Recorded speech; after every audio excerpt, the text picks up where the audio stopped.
Hola, buenas noches. ¿Cómo están?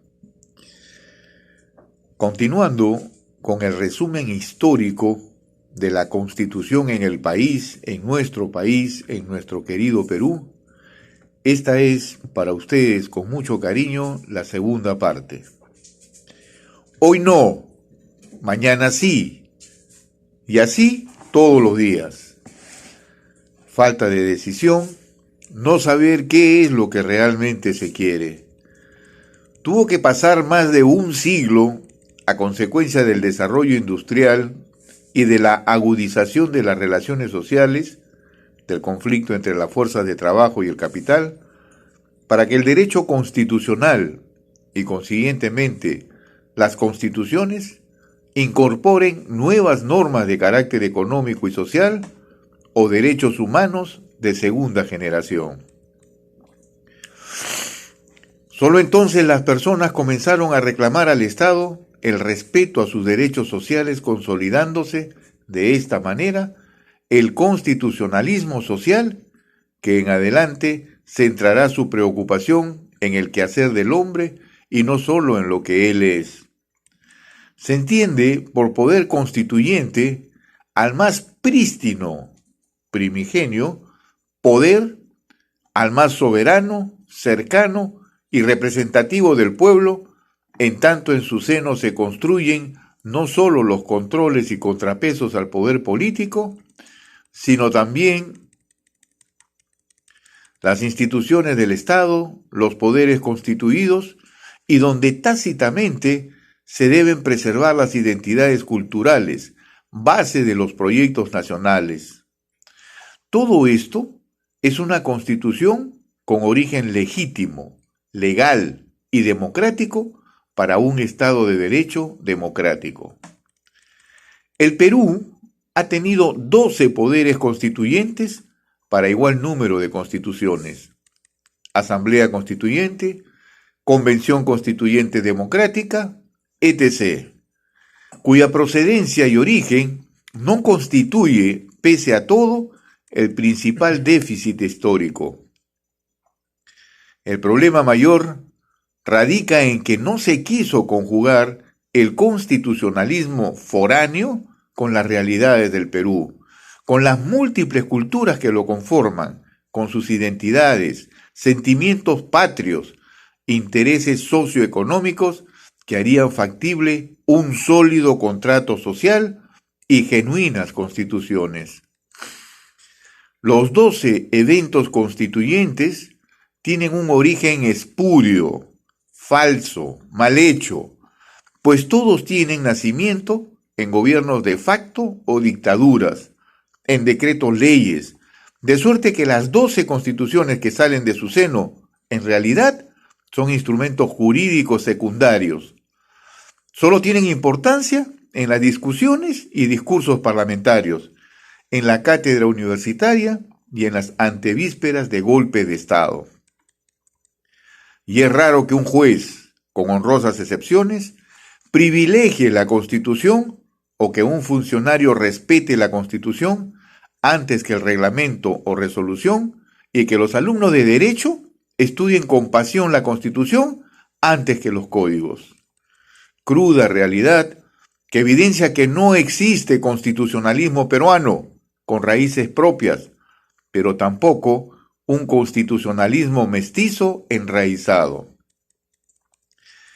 En el mejor de los casos, es un constitucionalismo de las constituciones del Perú oficial muy lejos del constitucionalismo histórico real.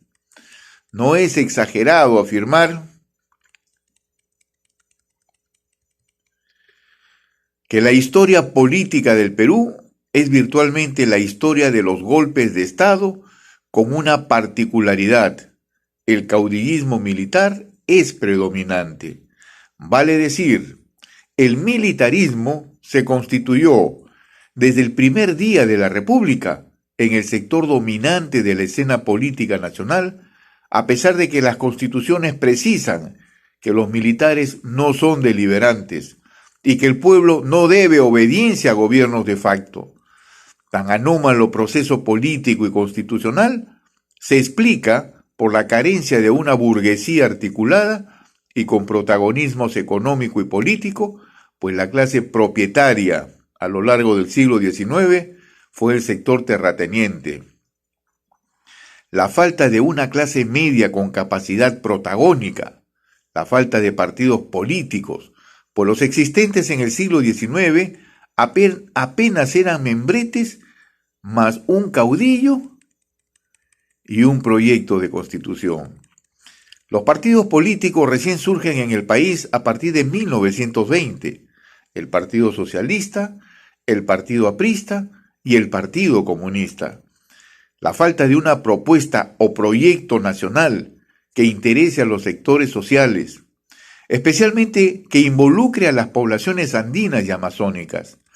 Desde 1821 al 2011, el Perú ha tenido 58 presidentes, con 3 orígenes diferentes: gobernantes de facto o usurpadores, gobernantes designados por el Congreso, si bien muchos casos son legales, entre comillas, no son necesariamente democráticos, pues el propio Congreso que lo designa no tiene un origen idóneo, especialmente los congresos del siglo XIX, y gobernantes elegidos por la ciudadanía, aunque en muchos casos los procesos electorales tuvieron una serie de irregularidades y en otros fueron francamente fraudulentos. La relación es la siguiente: General José de San Martín, 1821-1823, designado por el Congreso, imprescindible presencia en el nacimiento de la República. Mariscal José Bernardo de Tagle, 1823-1824, designado por el Congreso con votación precaria y dudosa. General Simón Bolívar, 1824-1826, designado por el Congreso y requerido por amplios sectores sociales, presencia imprescindible en la organización del Estado. Mariscal José de la Mar, 1827-1828, designado por el Congreso, designación cuestionada, especialmente por ser ciudadano ecuatoriano. Mariscal José Luis de Orbegoso, 1833-1834, designado por la Convención Constituyente en calidad de presidente provisorio. General Felipe Santiago Salaverry, 1835, golpe de Estado, fue fusilado en la Plaza Mayor de Arequipa. Don Manuel Meléndez, 1837-1838, designado por el Congreso de dudosa conformación. Fue derrocado por el general Ignacio Vivanco, quien gobernó unos meses.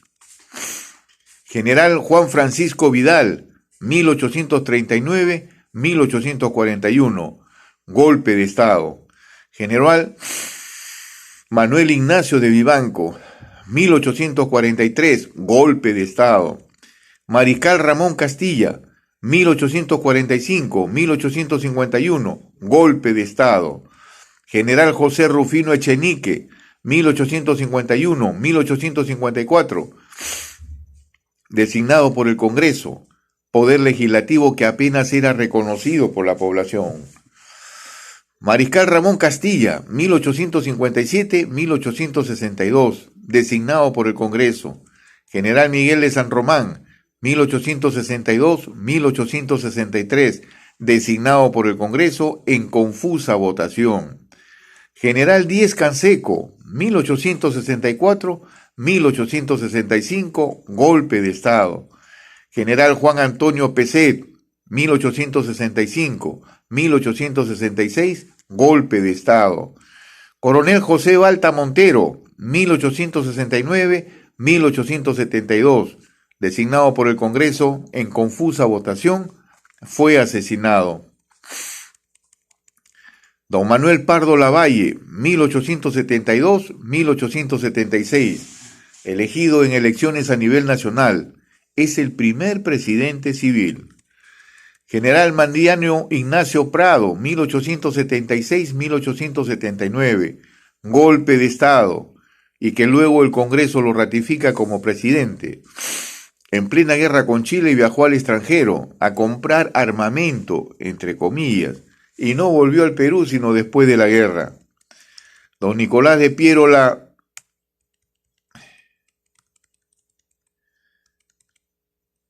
Villena, 1879-1881, designado por el Congreso, poder legislativo debilitado y apenas reconocido. Don Francisco García Calderón, 1881, designado por el Congreso, poder legislativo apenas reconocido por el pueblo, los chilenos lo apresaron y lo enviaron a Chile. Tomó el poder por unas semanas Lizardo Montero. General Miguel Iglesias, 1883-1886, designado por la Asamblea Constituyente. General Andrés Avelino Cáceres, 1886-1890, designado por el Congreso. Tuvo una actuación descollante y ejemplar durante la guerra con Chile.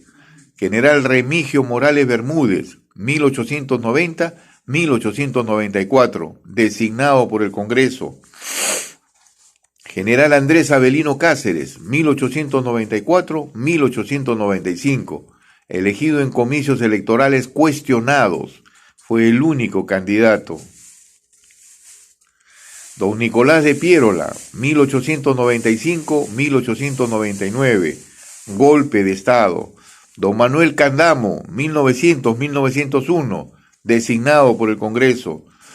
Don Eduardo López de Romaña, 1901-1903, designado por el Congreso. Don José Pardo Ibarreda, 1904 y 1908, elegido en elecciones generales directas. Don Augusto B. Leguía, 1908-1912, elegido en elecciones generales, aunque con innumerables cuestionamientos e impugnaciones.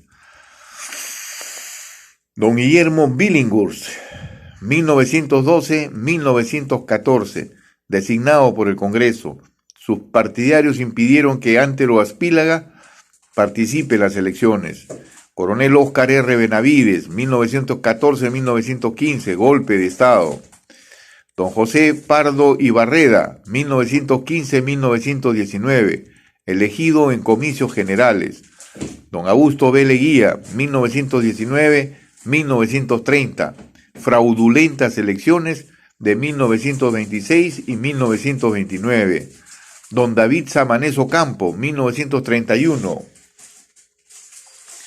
de facto, designado por la Junta Nacional de Gobierno.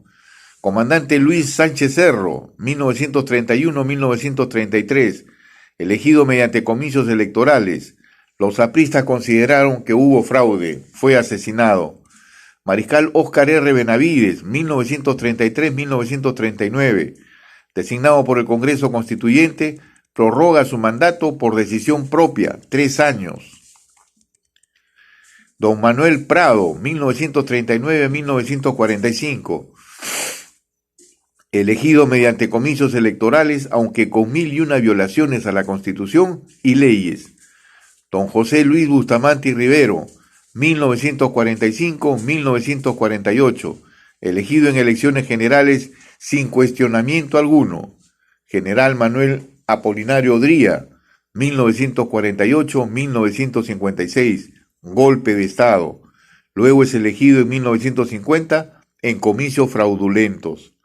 Don Manuel Prado Ugarteche, 1956-1962, elegido en comicios electorales discutidos.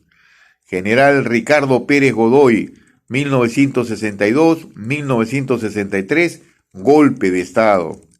General Nicolás Lindley, 1963, golpe de Estado. Don Fernando Belaúnde Terry, 1963-1968, elegido en elecciones generales. General Juan Velasco Alvarado, 1968-1975, golpe de Estado. General Francisco Morales Bermúdez, 1975-1980, golpe de Estado. Don Fernando Belaúnde Terry, 1980-1985, elegido en comicios generales. Don Alan García Pérez, 1985-1990, comicios generales. Don Alberto Fujimori, 1990-1995, 2000, elegido en comicios generales, pero da golpe de Estado en 1992. Luego es elegido fraudulentamente en su segundo mandato y en el tercero, que apenas comenzó. Don Valentín Paniagua Corazao, 2000-2001, designado por el Congreso, con evidente respaldo ciudadano. Don Alejandro Toledo Manrique, 2001-2005, elegido en comicios generales. Don Alan García, 2005-2010, en comicios generales. Comandante Ollanta Humala, 2011, en comicios generales. PPK, 2016, tuvo que renunciar. Martín Vizcarra, completando el gobierno de PPK, actualmente presidente, también pronto a la vacancia. A modo de colofón, tales son las levaduras del amasijo político y constitucional del país. Está pues clarísimo cuándo se jodió el Perú. Actualmente, entre otras joyitas, los congresistas pretenden apoyar el reglamento para elegir a los miembros del Tribunal de Garantías Constitucionales, presentando como candidatos a postulantes sin mayores calificaciones.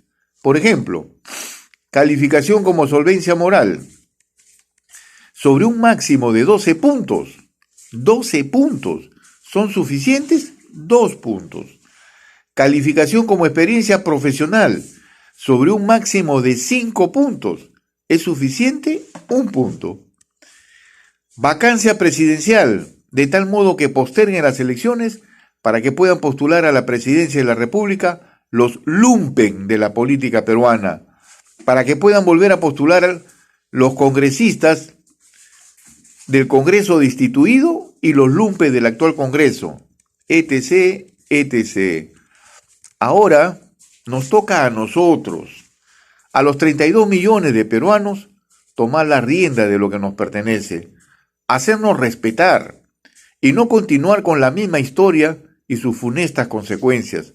No permitir que unos cuantos, los mismos de siempre, sigan haciendo y deshaciendo como mejor les parece en las elecciones ya convocadas para el 11 de abril del 2021.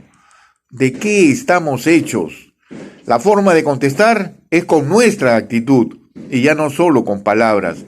De buenas intenciones está plagado el infierno. De nosotros depende, ya no más excusas ni indolencia. Cosechas lo que siembras, todo lo que das es lo que recibes. No nos cansemos de hacer el bien porque a su debido tiempo cosechamos, si no nos damos por vencidos. La vida no es suerte, no pidas lo que no das, no exijas lo que no entregas. En todos los aspectos de la vida, a lo largo o a la corta, solo cosecharás lo que has sembrado. Es importante cultivar la humildad y aprender que nadie es más que nadie. Aprende a apreciar a los demás por quienes son y no por sus apariencias. Aquel que da sin esperar nada a cambio, algún día será recompensado con abundancia. Todo lo que haces a los demás es como si te lo hicieras a ti mismo. Si siembras trabajo, recogerás éxitos. Si siembras amor, recogerás felicidad. Mientras que si siembras vientos, recogerás tempestades. En definitiva, si quieres que algo ocurra, pon todo de tu parte para que suceda. No se crece cuando las cosas se vuelven fáciles, sino cuando aumentan los desafíos. Quien no vive para servir, no sirve para vivir. Quien no vive para servir, no sirve para vivir. Y por encima de todo, arriba Perú.